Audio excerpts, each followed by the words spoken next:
Okay, let's get started. So first things first, this is me. If you're not aware of who I am already, then that's all cool. As I said earlier, I really welcome people who haven't been on one of these events, and hopefully you'll join us for future webinars as well. I'm the technical marketing manager at Runecast Solutions. So that means a number of different things. I get to run awesome webinars and things like this. I get to go to trade shows. Well, hopefully I'll get to go to trade shows and talk to people in the not too distant future. It looks like in the UK, the situation with vaccines is possibly a little better than I initially thought. So, I'm hoping to get out there again sometime soon. But what I really do with Runecast is I kind of sit in a really privileged position between our customers, between our sales staff, our marketing team, and our R&D team as well, where our engineers are actually building the product. And I get to have lots of conversations with people and kind of really understand the problems that they're having and how we can build extra functionality into our product that can, hopefully make their lives easier. When I'm not doing all of that stuff, I write blog posts, make videos showing you how to do things. But yeah, I've got a bunch of stuff I like to do outside of work as well. So I like to watch Scottish football. I don't know why. When I was a kid, I got taken to a football game, and I was kind of like, okay, this is completely different from my local team, York City. And so I kind of fell in love with the game then. And you don't get to choose your team once you've already, you don't get to change that. I've just taken up running again, which is pretty cool. Apart from my legs don't really like it, but it's starting to help lose a little bit of that COVID weight. But other than that, I'm a subject matter expert on vSphere, on VMware's vSphere platform. I used to work for VMware before joining Runecast, and one of the things I looked after was vSphere lifecycle. So things like patching, and all of these things are really important when you start thinking about business continuity and business resilience and things like this, because you don't want to have your change window forced on you by the likes of Cozy Bear, for example.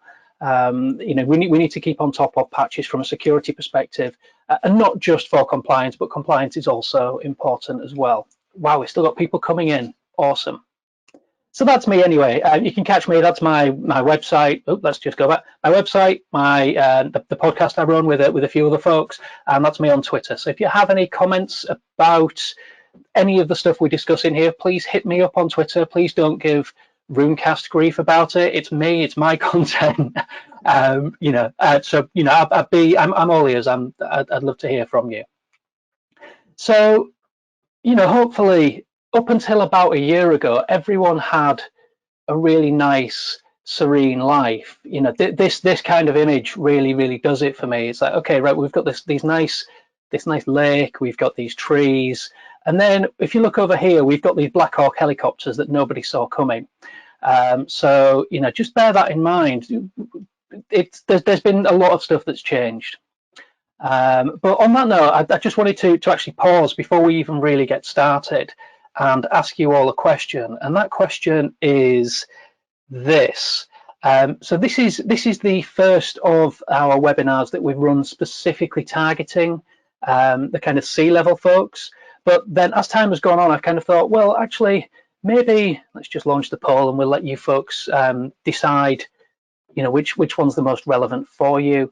But I was kind of wondering, are there people out there who are going to be interested in learning stuff about what C-levels have to deal with? We might get some C-levels, hopefully we have. But yeah, it would be really interesting to see where we are. That's some interesting numbers. Still collecting some responses. We've got about 37%, 42%. I'll give it another few seconds and I'll just settle my throat.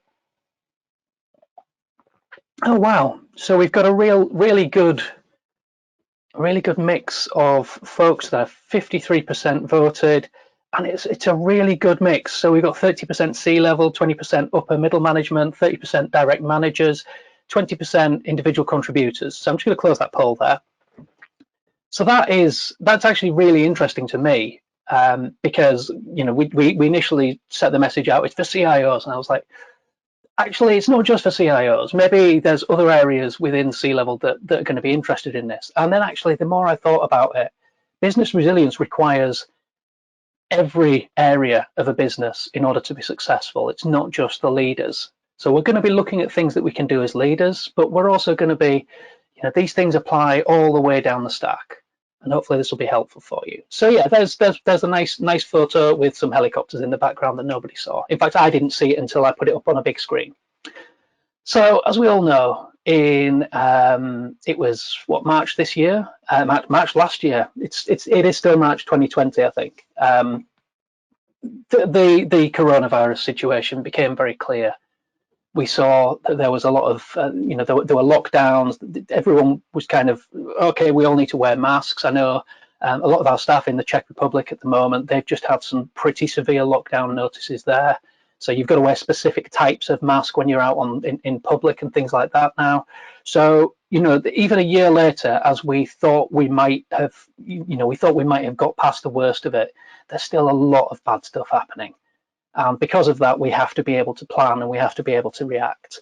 So yeah, pandemic happened, and then a lot of us had to really start thinking about, how we were doing things. And in some cases, the things that we were doing were the correct things. We were washing our hands. We were, keeping apart felt a little bit alien at first.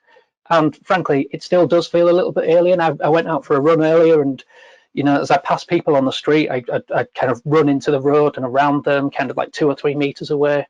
It's yeah, it still feels weird. And from a business perspective, we're working in a different mode, and we're still working in that mode.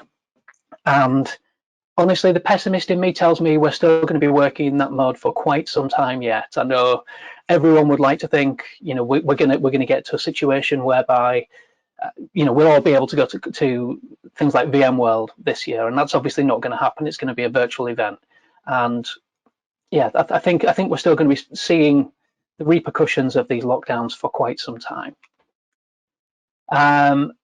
One of the other things that we had to do was kind of, before this happened, the term digital transformation was kind of ubiquitous.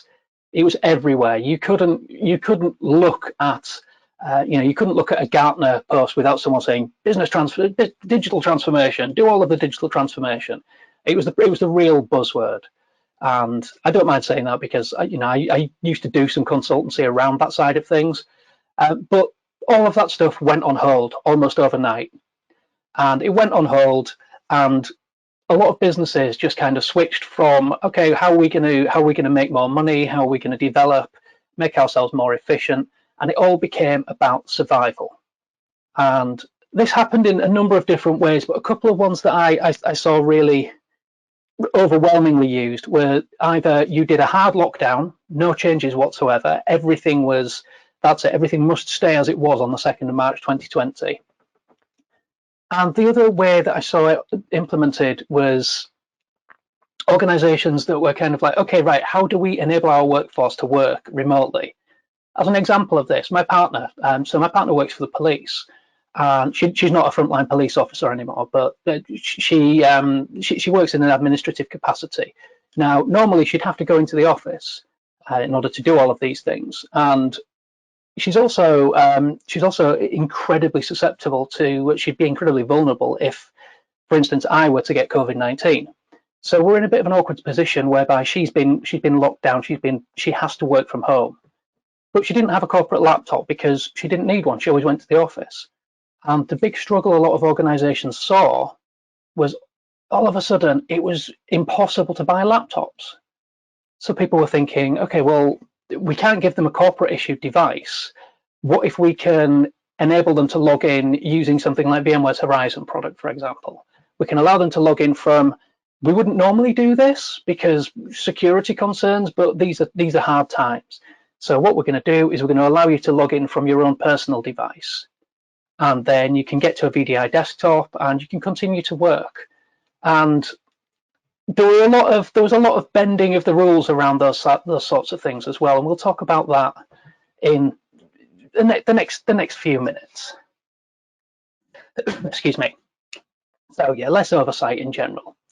And most organizations of a certain size probably already had some kind of business continuity disaster recovery type plan. And I'm really not a fan of the way that BC and DR are kind of lumped together because they're not the same thing at all. business continuity is just about being able to carry on working whatever happens. Disaster recovery kind of implies that something has kind of exploded your offices or something like that. And when you build the scope for a BCDR strategy, people tend to think about things like, oh, well, what if someone drilled through our main internet connectivity, for example? What if we lost our power? What if there was a car crash and nobody could get into the offices? How would we handle those things? Very, very few organizations had a BCDR strategy that said, how will we handle a global pandemic? And a lot of organizations really had to think on their feet there. So, this is one of the other things to bear in mind. So a lot of the scenarios that you might have planned for are not a global pandemic, essentially. And I think what's going to happen once we get out of the other side of this, and I'm sure we will get out of the other side of this, is every organization will have a strategy for another global pandemic, because realistically, this isn't the last one. So one of the other things that I've noticed as I've been doing research for this, because this isn't my area of expertise at all, I've definitely done some work in consultancy around this, but I'm not a chief information officer. I don't build these strategies on a day-to-day basis. So I had to do a lot of reading, a lot of research. And one of the things I noticed was, in terms of how human beings are supposed to deal with this global pandemic, there's a lot of advice out there. If you hit the internet and just type COVID-19 help, and there's all kinds of official resources that tell you what to do. But what I would be interested in, and it's time for a second poll actually now. So we've got 30% of the, and we've got some more folks who've joined us since then. What I'm interested in is, where do you go as a business leader, or wherever you sit within your organization, where do you go for advice when it comes to handling all of these kind of situations? So let's just find, there we go. Let's just find that. And again, this gives me a moment to have another drink.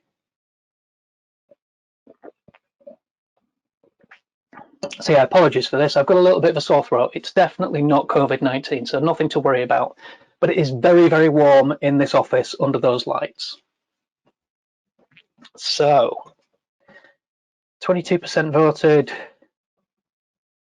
Now this is interesting. This is not what I expected at all, and we'll see why in the next slide. So we'll just give it another few seconds. We're at 43% voted.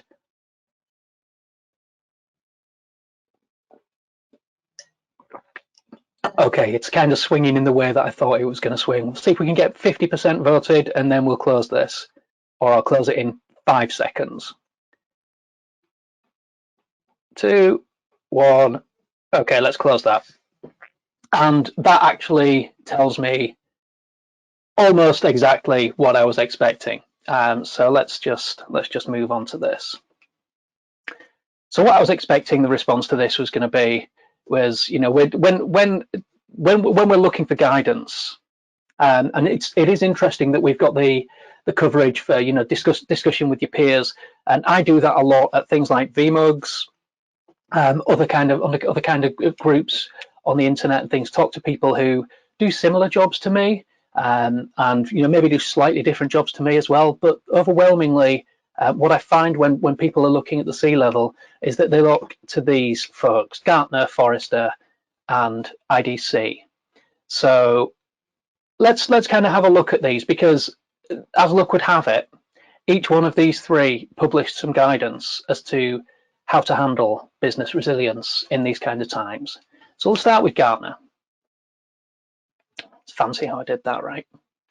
So the first thing about Gartner's model is that it's a nice circular, it's a nice loop.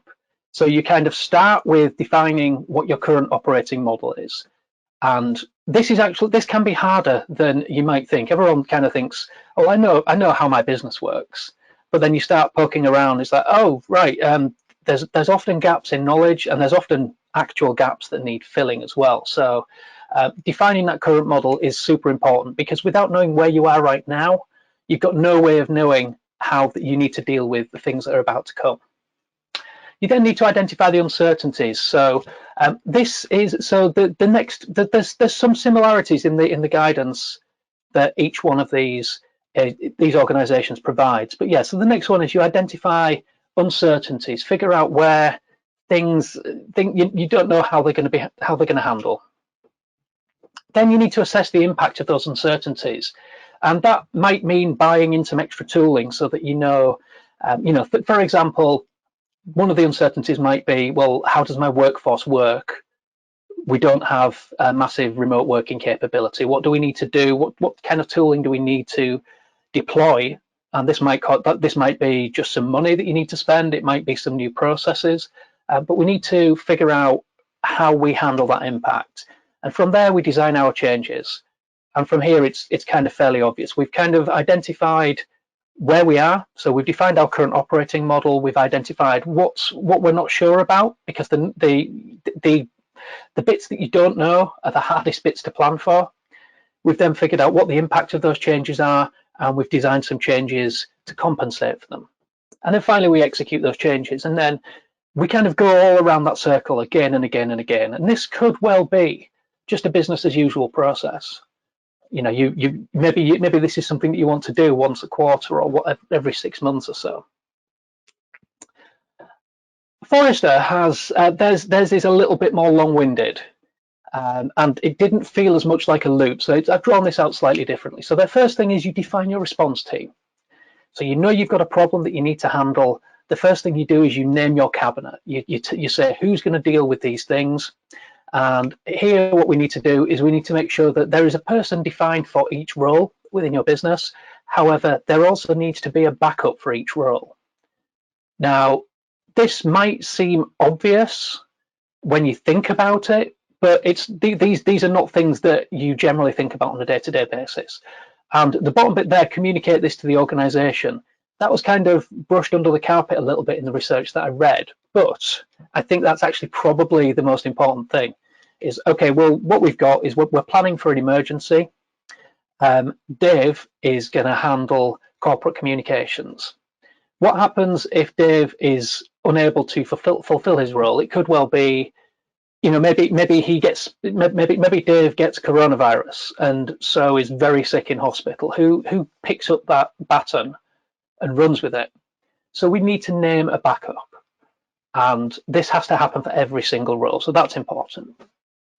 The next thing is you need to run a business impact assessment, and this feels a little bit kind of salesy. It's like, okay, well, you need to run a business impact assessment, and we'll show you how to run a business impact assessment.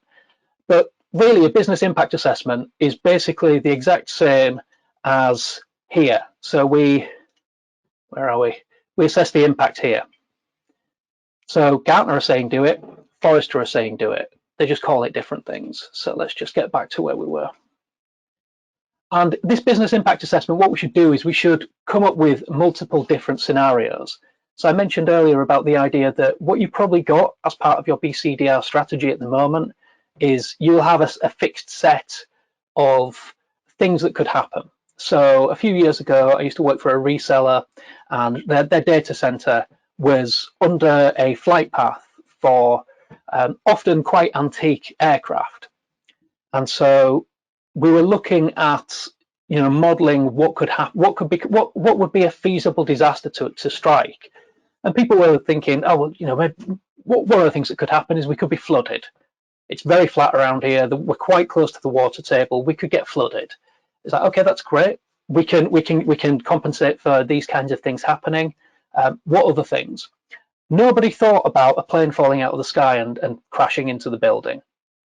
And when you're the person in the meeting that puts your hand up and says, what if that happens? Everyone kind of thinks of you as being a little bit morbid. But really, these are old aircraft. These are World War II aircraft in some situations.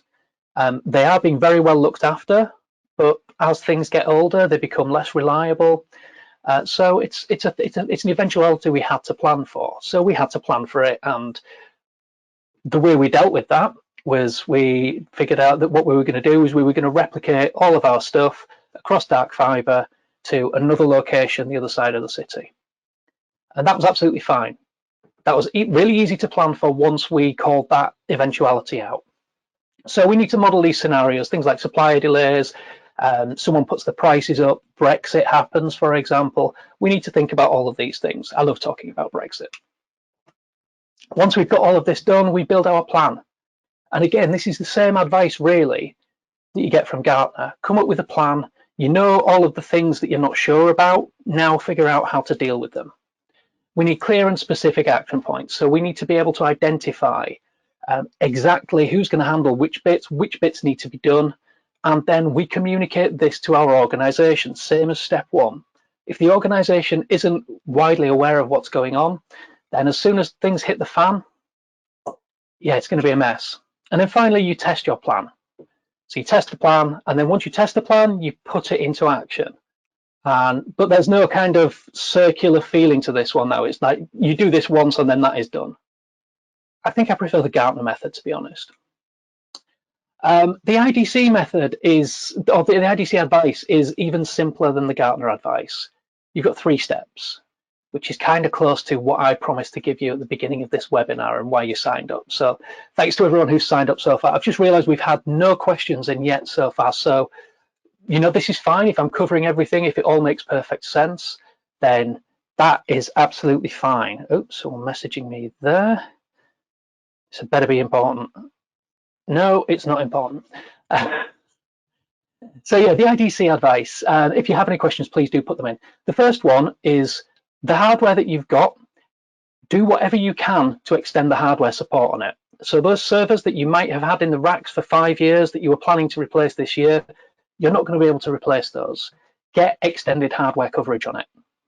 Same with firewalls, the same with storage, probably even the same with laptops that you're issuing out to your staff, especially if what you're doing is much like a lot of organizations is kind of looking in cupboards for spare old laptops that might not have seen the light of day for 3 or 4 years. They're not really fit for purpose right now, but times are hard. We need to operate with what we've got. So we extend that hardware support. We then invest in software for remote enablement. And this is just a fancy way of saying, how can you enable your staff to work from home?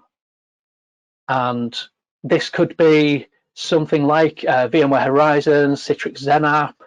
It could be that actually what you're going to do is you're going to move your workloads to a SaaS model, which means they can be accessed from anywhere by definition. There's a lot of different ways that you can do it, but typically you're going to invest in software. So instead of investing in brand new hardware, like you might have been planning to do for that database project or that mail server migration project, put that money into software once you've covered the basics of keeping your hardware running. And then finally, you need to secure and manage what you already have. And this is kind of the hard bit, because again, often when these things happen, managing what you already have means you need to know what you already have. So we need to be very aware of these things. But that's IDC's method. And now for the patented, world famous. I'm sure that this is the reason everyone's come to this webinar today. But the patented Kev Johnson method, not actually patented. I'm not a real doctor. I've just worked in the industry for a long time. This isn't a wig though. I do still have my hair and my own teeth. We've got our first question. That is great. We'll pick that one up once we get to the end of the webinar. But please, other people do submit your questions. So the first one is figure out where we are. So this might seem obvious, but as I mentioned, if you don't know where you are right now, you have no hope whatsoever of getting to where you want to be. The next step is figuring out where you want to be. So again, this sounds like it's oversimplifying, but sometimes this is all that you need. Once you know where you are and where you want to be, the final step is figuring out how do we get there from here. And again, this is going to sound overly simplified, but that's literally all you need to do. We need a desired state, a current state, and a roadmap to get us from here to there. So on that note, we probably need to have a think about where we are. And this is as I said, this is harder than it might at first seem, especially when you look at that model. So we need to figure out where we are. The first thing we need to look at is change freezes. Have we been put in a hard change freeze? If we've been put in a hard change freeze, how do we deal with things like security patching? How are we dealing with things like enabling staff to work remotely? Because those capabilities don't exist right now. We've got a hard change freeze. Is there any scope to change this? Remote working, I kind of mentioned, and there's two things about remote working. Organizations typically, most organizations will have some pre-existing remote working. So when I was a consultant, I used to have a laptop. I'd go into the office once a week. The rest of the week, I would be on a customer site. So I could realistically work from anywhere. I've been working from my office at home now for probably about 4.5, 5 years. So I'm pretty well set up for these things. My partner, on the other hand, she is not. She's one of the newly deployed. So the newly deployed, how are you going to do that? Initially, a lot of organizations were just like, we'll pick up some old laptops. You know, they might be running some Pentium 2s or something, but we've got enough to put together an operating system that we can connect to our VPN. So there's those to think of as well. We need to figure out what our risk appetite is. And often when you speak, specifically when you start talking to people like the Chief Information Security Officer, the way they define their risk appetite is pretty much by definition of how much stuff they allow to change. Now, something to bear in mind in the IT industry is that just because you've put yourself in a hard change freeze doesn't mean that the bad actors have. Hard change freezes are absolutely the best friend of those bad actors. So unless you want to have your change process defined by the likes of Cozy Bear, I mentioned them earlier, they're one of the many advanced persistent threat organizations, one of the hacker crews, so to speak. Those people, if they find you're in a change freeze, they don't care. If they find a vulnerability, they're going to exploit it. So risk appetite is not just about how little do we want to change. You need to be conscious of these things. Change control processes, again, that feeds into the risk appetite. Business continuity and disaster recovery. If you have a pre-existing BCDR strategy, do you invoke it? Is that a thing? Would that cover the specific disaster that is a global pandemic? How are you handling things like your supply chain as well? You know, if someone in your supply chain, and maybe your internet service provider just goes bust, there's any number of other things. So BCDR, maybe you already had a strategy, test it and see if it would fit to get things back up and running, and then deal with the rest from there. Governance and compliance, that kind of feeds in again to the risk appetite, the change control processes. So one of the things I mentioned at the very beginning of the webinar is, you know, what happened was a lot of organizations rushed to get remote working enablement out there. And one of the problems with that is they didn't necessarily secure that stuff as well as they should have. And the problem is, because you don't get to go through the full planning cycle that you would normally, you also don't have time to, at the end of the project, go, okay, right, let's have a look and do lessons learned and figure all of these things out. Because you don't have that gift of time, and time is the absolute biggest problem that all of us have right now. It's really hard to make sure that you're sticking with any kind of governance and compliance requirements that you might have. So yeah, bear that in mind. And cutting costs. So cutting costs always sounds so mercenary, but realistically, there's been things like organizations were putting staff on furlough. So things whereby you know, they had to have staff that weren't able to work for them. So effectively, they're cutting costs because they're cutting headcount. Even though those staff are coming back at the end of it, they're still not available to do work. So how do you handle keeping everything running, keeping the lights on, when maybe, you know, maybe what you've got is a third of your headcount? It can be super difficult, especially when you don't have that big spread of expertise. If you've got a few specialists, I don't know how do people handle those things. So we figured out where we are, and now we get to go, okay, where do we want to go? And I don't know where this is, but I want to go there. It looks amazing. So I need to do some research and do some like reverse image Googling or whatever we need to do, but it looks amazing. And I really want to go there. I really like basically, I just really like the picture. And now that we know where we are and where we want to go, and the nice thing about where we want to go, this is actually the most fun bit. You get to throw all concerns about the practicalities of things out of the window, and you just kind of go, well, it'd be really nice to go there, or it'd be really nice to be able to work from a beach in Barbados or something like that. All of these things, we get to really, really engage our creative brain. But then we need to do the hard work, which is figuring out how we get there from here. And this is hard work. And organizations typically approach this in one of two ways. There's a lot of that happens, really. One of two ways. So the first way is that you try to plot out every single plot point on the map to get to where you want to be. And the other way is just try to keep that place that you're trying to get to in mind and just kind of figure it out as you go. And I'm not saying either of them is wrong. In normal times, I would probably want to do the former rather than the latter. But again, we can't just be, we can't be holding things back because other things are going to happen if that's the case. And so along the way, we figured out how we want to get to where we're going, and then we've got some challenges along the way. This is going to be a struggle for some folks. So the first one is security and risk management. And I've kind of already said, there's always the threat of the likes of Cozy Bear and all kinds of other things because they don't respect change freezes.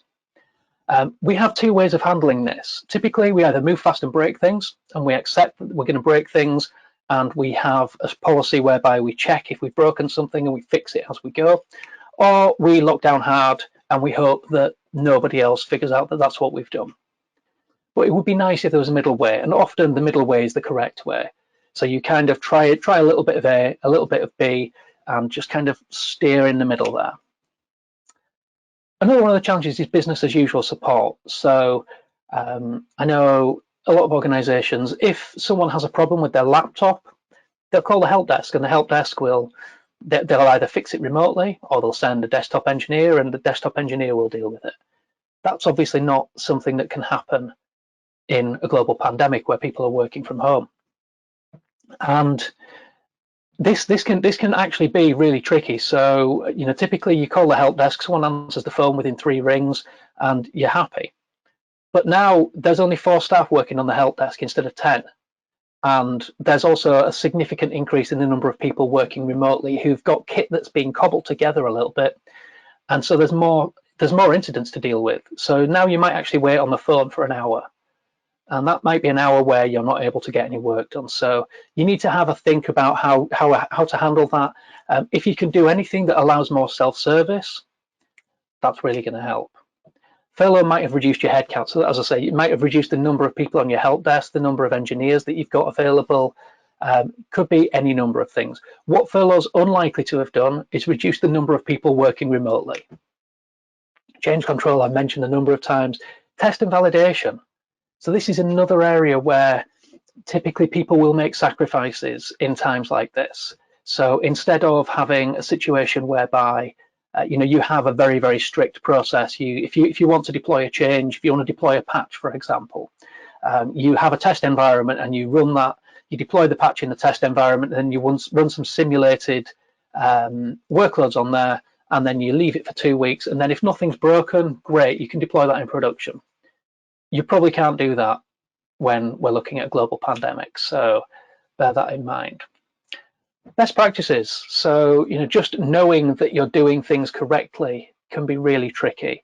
And so, yeah, bear this in mind as well. And you probably figured there's, I've got some ideas around how Roomcast Analyzer might be able to help you in these kind of situations. Make sure you build that plan. Make sure you're doing that delegation of responsibilities, because I don't know if anyone here has read in fact, I know at least 2 people on this webinar have read the Phoenix Project. But don't be, if you have read the Phoenix Project, don't be Brent. Don't be that person who takes on all of the responsibility and becomes essentially the walking time bomb. make sure that everyone has someone else who can do their job in the situation that's, the absolute worst happens. Communication as well. So communication is absolutely key. And this is, these are things that we need to bear in mind. So everyone's been very, very patient with me. I promised you 3 things and I've thrown a lot of stuff at you. So thank you so much to everyone so far. We're not finished yet though. I just wanted to, everyone's been patient, just like this young lady here getting their vaccination.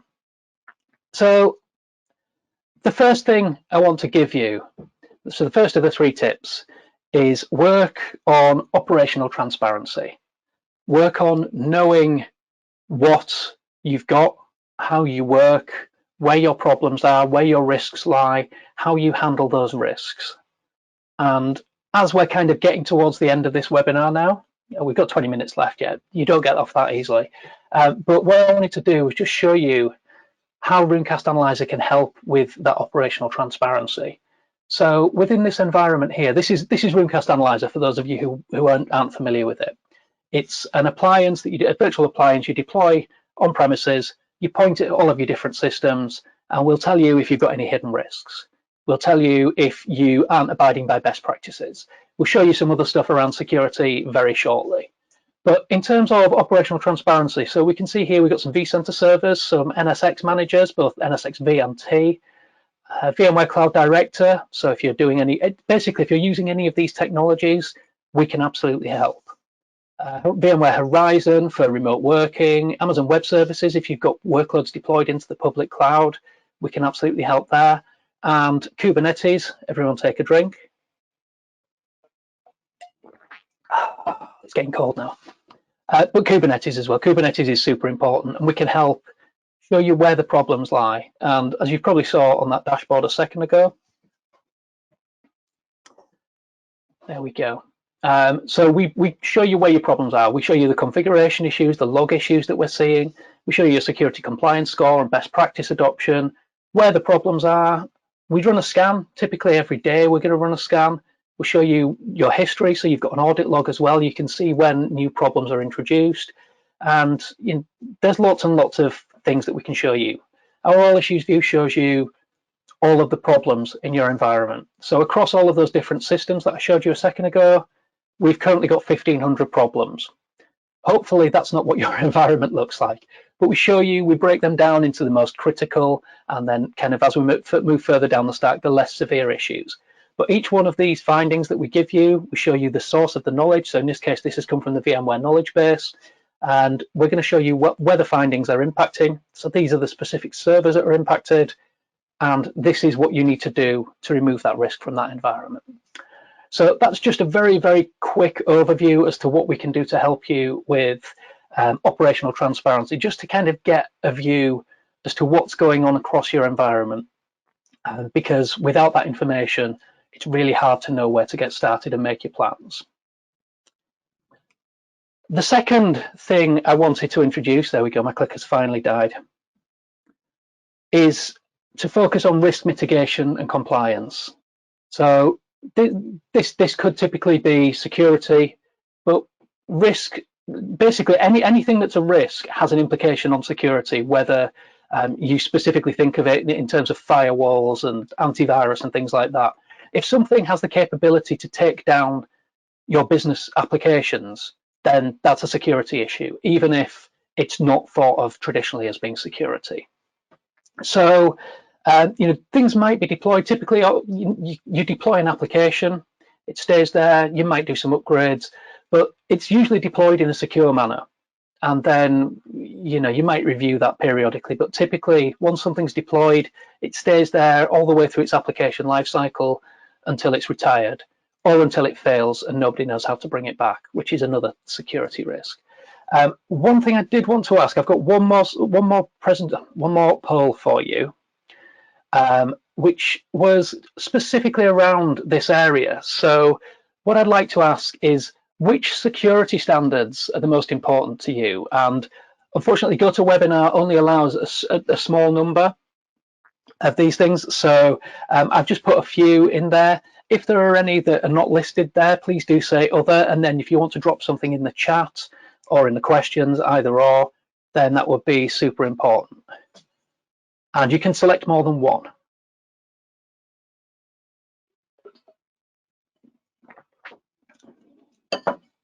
Nobody's gone for other as yet.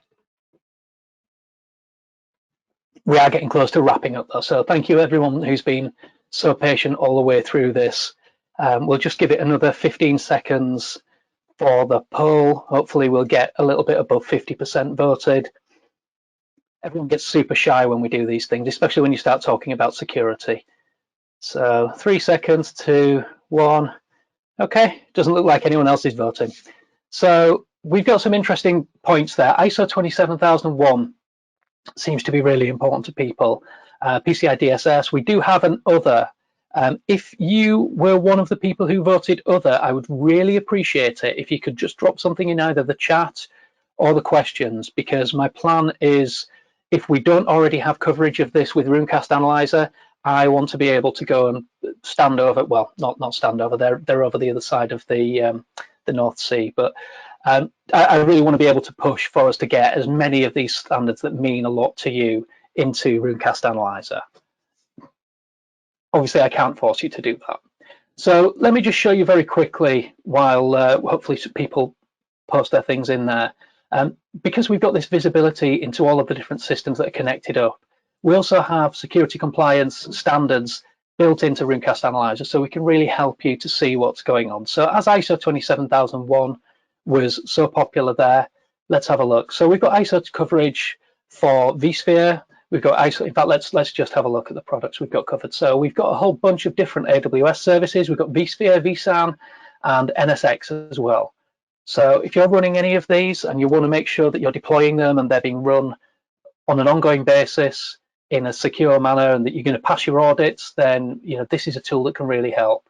But one of the things that I really like about how Runecast Analyzer works, and I don't think I've seen any other compliance tools out there that do this, is we're just very, very aware that all of these standards are written from a technology agnostic perspective.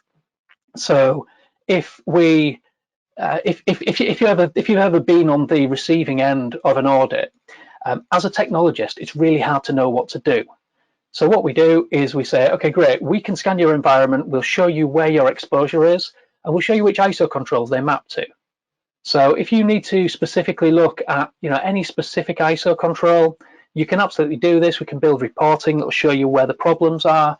But most importantly, we give you this technical description. So we can see, for example, AWS Config is a web service that performs configuration management of supported AWS resources within your account and delivers log files to you.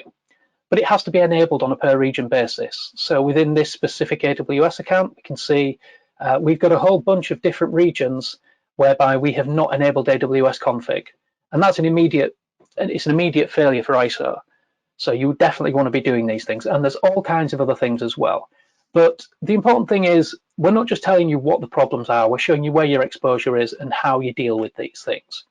For some of these standards, we also have some remediation capabilities. I don't have it running in the lab. Oh, no, I do. So if you're looking at PCI DSS, for example, I thought this might have timed out by now. Let me just quickly show you what we can do for PCI DSS. We also have this coverage for HIPAA. And if customers want other standards in there, we can absolutely build these in. But this is using VMware's vRealize Orchestrator, and this is an easy way to go from a let's say a brownfield environment where compliance is not necessarily guaranteed. Runecast Analyzer can show you where your compliance issues are, but then using our plugin, we can say, okay, well, what we're going to do is we're going to make our virtual machines PCI DSS compliant. Great stuff. Okay, let's just hit submit. And then what's going to happen is the orchestrator appliance is going to communicate with both the vCenter server and the Runecast Analyzer appliance. And it's going to pull back a list of virtual machines, in this case, because that's what we selected, that aren't compliant with PCI DSS, because that's the standard we selected. And then we can come in here and we can see here is a list of objects that are not compliant. So we might want to remediate all of these, or we might want to only do a select few. So let me do that. And then this array here should get populated. There we go. So we can now see of the virtual machines that we selected, these are all of the configuration settings on those virtual machines that aren't PCI DSS compliant. So all we have to do is hit accept and hit submit. Once we hit submit, a workflow is kicked off. Those virtual machines will then be reconfigured in line with the PCI DSS standard requirements. And that's pretty much it.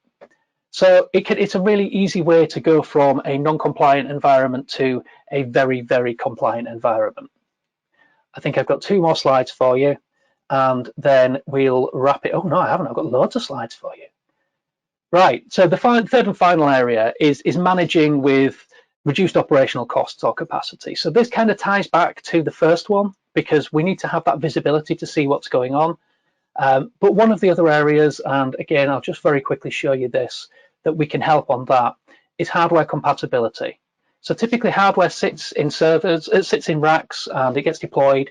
And then there's things like firmwares and BIOSes and drivers that you don't necessarily think of on a day-to-day basis. You might think about them when you do upgrades, but often we see issues that come about because you're running conflicting drivers and firmware. So Roomcast Analyzer can scan all of your vCenter servers and highlight where the problems are. So here we've got a BIOS that isn't supported with this release of ESXi. We're actually running 2 newer BIOS. We've got a host bus adapter here that's running a driver that is supported, but this driver requires a firmware that is 21.3.4, which is higher than this. So there's been an upgrade to the driver, but the required firmware hasn't been applied. So we can help on these kinds of things as well. We can also do the same logic and say, okay, right, well, what if we were to upgrade to vSphere 7 Update 1? We can do the same thing for vSAN as well, by the way. So we can see if we were to upgrade this specific host to vSphere 7 Update 1, we would first need to upgrade this firmware from 6.6.0 to 7. So, you know, again, it's about having that visibility into what's going on in your environment so that you can carry on and keep the lights on, remove the risks. And, you know, these are areas where Roomcast Analyzer can help you. We're down to 10 minutes, which is as good as we're going to get, really. So I just want to run past you a few companies who are really happy customers of Roomcast Analyzer. They use the tool. We still have time for some more questions, by the way. They use the tool for various different reasons. Organizations like Chevron, like Avast, Pure Storage. Pure Storage was so impressed with Roomcast Analyzer's capabilities that we've now developed some capabilities that they can use that their customers can use Roomcast Analyzer to validate that they've got things configured in line with best practices. So, you know, these are all pretty cool companies. They've got different use cases, but they all benefit from the Roomcast intelligence. A couple of case studies. So first one is De Volksbank. So De Volksbank is a financial organization within the Netherlands. They managed to save 75% of the time that they previously spent troubleshooting and performing root cause analysis by deploying Roomcast Analyzer. So again, it's about having that visibility into what's going on in the environment. So 75% is not to be sniffed at. The next one is an organization called ONI. Now, we did a case study webinar with them about 7 or 8 months ago. So, you know, if you're interested in learning more about how they operate and how Roomcast Analyzer helps them, there's a full, I think it's about 50 minutes long webinar that you can talk to them about. But ONI are a really small organization. They've got 75 staff. And they were pretty good at managing things before they had Roomcast Analyzer in the environment. But once they deployed it, they've now managed to get themselves, because they're proactive, they don't have any outages. No outages whatsoever within their hosting environment. And ONI are they've got a pretty unique claim there. And what they do is they offer a service level agreement of 100% uptime. 100% uptime is phenomenal. So, you know, they haven't paid out based on that service level agreement in it'll be about 5.5 years now. So, you know, Roomcast Analyzer is obviously really helping to underpin that there. And also they managed to save a bunch of man hours. So if saving those man hours is really important when it comes to dealing with having fewer people around, fewer staff around. So, you know, that obviously helps to save them a lot of efforts as well. But on that note, I'm going to open up the floor to Mia and anyone who has any questions. So I have a couple in here. If you have any other questions, please do fire them in. The first one, what would be a good route to design a continuity plan when you have a shortage of resources, for example, positions with multiple responsibilities and little availability to define endorsements in the positions of your organization. That's a tough one, Nelson. Let's break it down. So yeah, we need a continuity plan, because, well, we can't continue to operate in a reactive fashion. But the shortage of resources is a thing that happens. Unfortunately, the short-term answer to that is, well, you kind of have to find those resources. You have to reprioritize those resources from somewhere. And that can be really hard, and I absolutely appreciate that. But it's short-term pain for long-term gain. And one of the things I think that has been really, really helpful, I don't really think of the pandemic as being particularly helpful, but as a learning opportunity, having these, being able to kind of pick up where the weaknesses are, where those gaps are in our plans, so that we're in a stronger place to deal with them if and when the next one comes along. The positions with multiple responsibilities is good, because that helps with your backups. So, if you've got someone who's wearing 3 hats, then chances are there's someone else somewhere and there'll be crossover. So that might help with the delegation of responsibilities, and little ability to define endorsements in the positions of your organization. So that is the trickiest piece of all, because this has to come from the top. So, this is why from a CIO level, this is where we're kind of pushing these things. So all of these kind of decisions, these strategic decisions, have to come from the top of your organization. And you can absolutely have those conversations and point people to resources like this webinar, like the Gartner, Forrester, IDC recommendations. But the decisions have to come from the top. So thanks very much for that, Nelson. That's a great question, and it's always good to get something that I really have to think about, rather than I can just go, oh, zing, that's a great joke. Right, and the other one was from our very own Gareth Edwards, just saying that the Unicorn Project is a great book and DevOps handbook, and I have, there we go, there's the Unicorn Project. So I have my own copy. That and the Phoenix Project are both great books, so I cannot recommend them highly enough. We're at the point where we need to really start wrapping up, so we've got about 5 minutes to go. If anyone has any more questions, please do drop them into the questions. I'll be happy to answer them, or alternatively, if you think of something after the event, hit me up on Twitter. I am at Kev_Johnson. If you have already tried a Roomcast Analyzer and you have some strong feelings about it, we'd really, really, really appreciate it if you could leave a review on the G2 reviews page. These kind of reviews really help us to understand how people are using the product and how we might be able to improve the product going forward. So we want to continue to deliver the absolute best product for your organization, wherever you are working in that organization. So there's a URL down at the bottom there. It's quite small. There's a QR code that you can just scan with your phone, and that will take you to our G2 page. We would really, really appreciate that. We're a very, very small organization in a very large pond, so to speak. So it's very, very important for us to get this kind of feedback. And the next thing I wanted to call up is, guess who got a QR code generator for Christmas, is our next webinar. So our next webinar is going to be on the 23rd of March. I'm going to be joined by my colleague Gareth Edwards. He's recently joined our R&D team, and as a systems engineer, he's a super smart kid. I'm looking forward to just taking a back seat on that one, frankly. But there's going to be a lot of fun. We're just going to talk about how Roomcast Analyzer can help dealing with the constant flood of new technologies that you're having to deal with. And you can sign up for that now at that QR code there. I wasn't even going to try to pin the URL for that on there. Finally, if you weren't already aware of Roomcast Analyzer and you'd like to learn a bit more, please do visit our website at roomcast.com. You can set up a free 14-day trial, download the appliance, have a play with it, see what you think. And if you want a deep dive, we can absolutely set up deep dives for you. Speaking of deep dives, you can get us at innovate@roomcast.com, and the team there will be more than happy to set you up with either myself or one of my colleagues, and from there we can we can dive into any of the areas that you'd be particularly interested in. And finally, if you've got any feedback on this webinar, please do tweet me. I'm at Kev_Johnson, or you can get the company as @Roomcast on Twitter. But on that note, that's everything I've got. We're just wrapping up probably 2 minutes early but I'll give you all that time back. And again, thank you so much to everybody who's joined, who's stuck with us all the way through. I hope it's been helpful for you. I'd love to hear any feedback that you might have after the event. Thanks very much.